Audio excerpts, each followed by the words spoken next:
மாண்புமிகு உறுப்பினர் திருமதி பிரேமலதா விஜயகாந்த் அவர்கள்.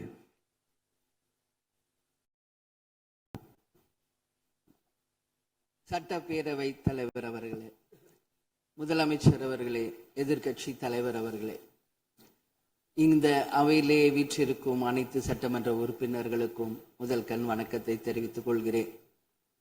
இன்றைக்கு சட்டப்பேரவையிலே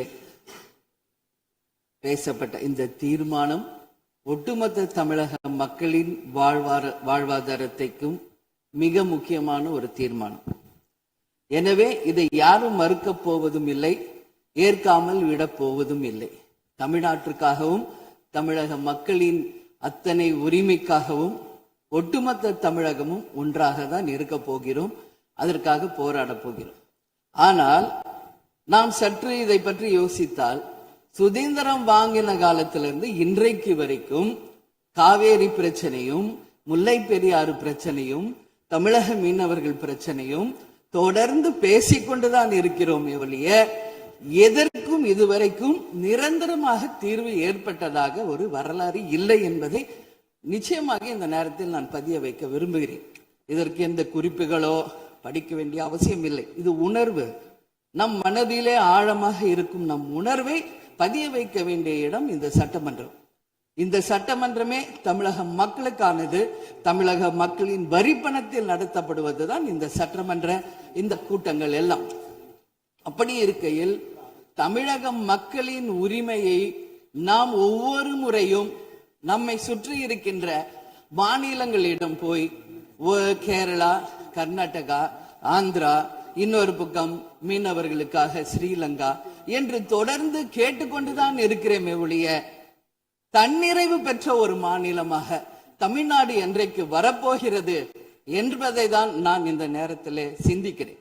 ஏன்னா நம்மை சுற்றி இருக்கின்ற நமது தலைவர்கள் எல்லாருமே இந்த பிரச்சனைக்காக, அம்மையார் புரட்சி தலைவி ஜெயலலிதா அவர்கள் காவேரிக்காக உண்ணாவிரதம் இருந்தாங்க, முதலமைச்சராக இருந்து. கலைஞர் அவர்கள் இதற்காக பல போராட்டங்கள் நடத்தினார். அண்ணன் ஸ்டாலின் அவர்கள் பல தீர்மானங்களை நிறைவேற்றி இருக்கிறார்கள். அது மட்டும் இல்லை, இதுவரைக்கும் முதல்வராக இருந்த அத்தனை பேருமே இதற்காக நாம பேசி இருக்கிறோம், போராடுகிறோம், சட்ட ரீதியாக நாம் அதற்கான தீர்வுகளை காண்கிறோம். அது மட்டும் இல்லை, காவிரி மேலாண்மை ஆணையம் ஒரு தீர்ப்பு சொல்றாங்க, உச்ச நீதிமன்றம் ஒரு தீர்ப்பு சொல்றாங்க. எதுவும் பேசியும் இதுவரைக்கும் தீர்வு இல்லை. இப்பொழுது முதல்வராக பதவியேற்றிருக்கும் சிவகுமார் அவர்கள் சொல்றாரு, நாங்க பேச தயாராக இருக்கிறோம் என்று. நமது முதல்வரும் சிவகுமார் அவர்களும், நான் என்ன சொல்றேன், இது எல்லாரும் மக்களுடைய, இப்போ இந்த அவை இது முக்கியமான சட்டமன்றம். இங்க வந்தவொன்னு எல்லாருக்கும் என்ன கொடுக்கறாங்க? தண்ணி தான் கொடுக்கறாங்க. அப்போ ஒவ்வொரு மனிதருக்கும் தண்ணி தான் முக்கியம். இன்னைக்கு காவேரி தாயின்னு தான் நம்ம சொல்றோம். ஒரு தாயின் ஒரு குழந்தைக்கும் எப்படி தாய்ப்பால் இன்றியமையாதோ அது பாருங்க, அத்தனை பேரும், அது விவசாயிகளாக இருக்கட்டும், குடிமக்களாக இருக்கட்டும், இங்கு மிக முக்கியமானது குடிதண்ணீர். நீரின்றி அமையாது இவ்வுலகு. அதனால முதல்வர் அவர்களே, உங்களை நான் கேட்டுக்கிறது, எப்படி மின்மிகை மாநிலமாக தமிழகத்தை உருவாக்கணுமோ அது மாதிரி மின்மிகை நீர் மேலாண்மையை நாம் நிச்சயம் உருவாக்க வேண்டும் என்று கேட்டுக்கொள்கிறேன். மழை நமக்கு ஒரு கொடை, கடவுள் கொடுத்தது.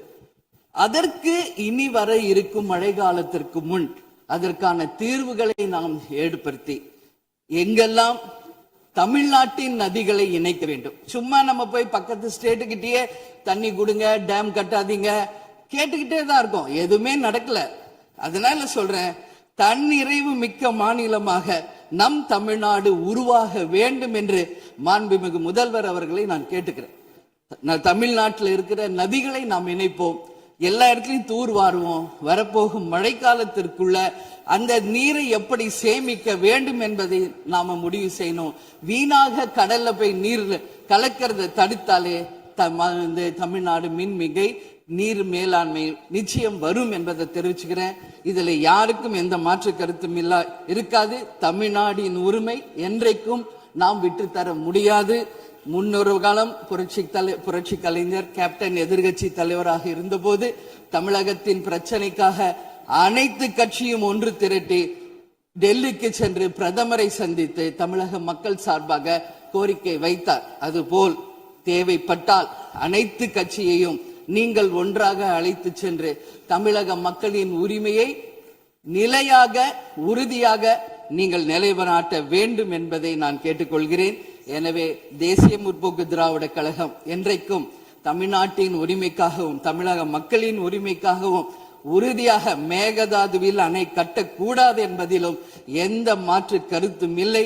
தீர்மானத்தை வரவேற்கிறேன் என்று கூறி அமர்கிறேன். நன்றி, வணக்கம்.